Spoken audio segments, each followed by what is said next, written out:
Hello friends, welcome to JA Gnan. I am Sriram Mutyam from NIT Raipur. I am here to share some of the tricks and tips regarding many competitive examinations like JEE Mains, JEE Advanced, NEET, MSET, BITSAT and many more. Let's go into the topic. Let's start with a simple problem today.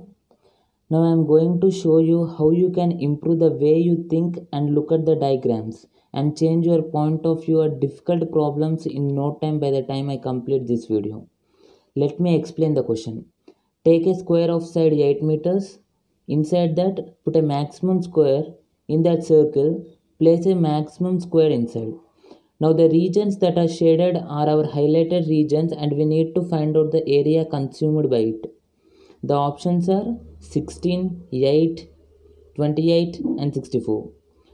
If I given time, very sure, given time all of you will definitely solve this problem and there is a very good chance that almost 99% of you will get the correct answer by solving in this way.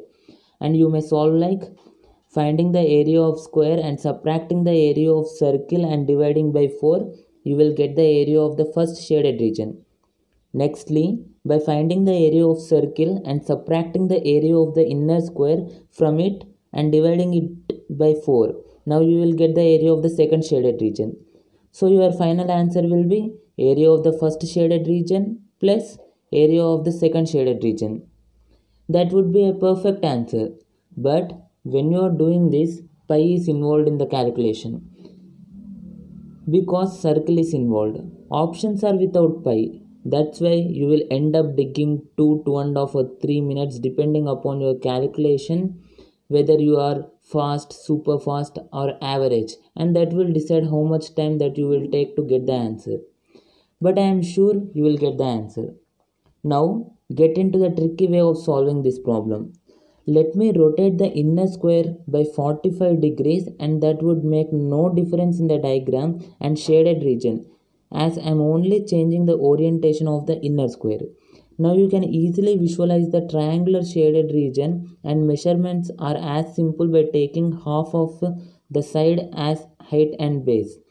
Now area of the shaded region is equal to the area of the triangle.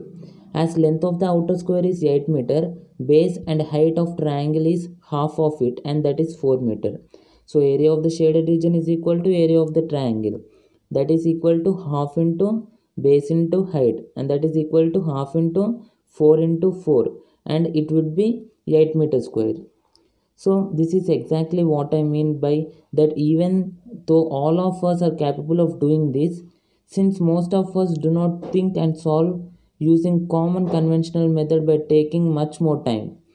Now this is much better and faster. This is the way you must solve the problems in competitive exams where time plays crucial role and decides your ranks and percentile. And now I am very sure that all of you are thinking why I didn't do this in this way before, because it's that easy. This is just an example of how we can simply decrease the difficulty by thinking better. So that's it for this video. I will come up with the next tricky way of solving in the next video. Signing off.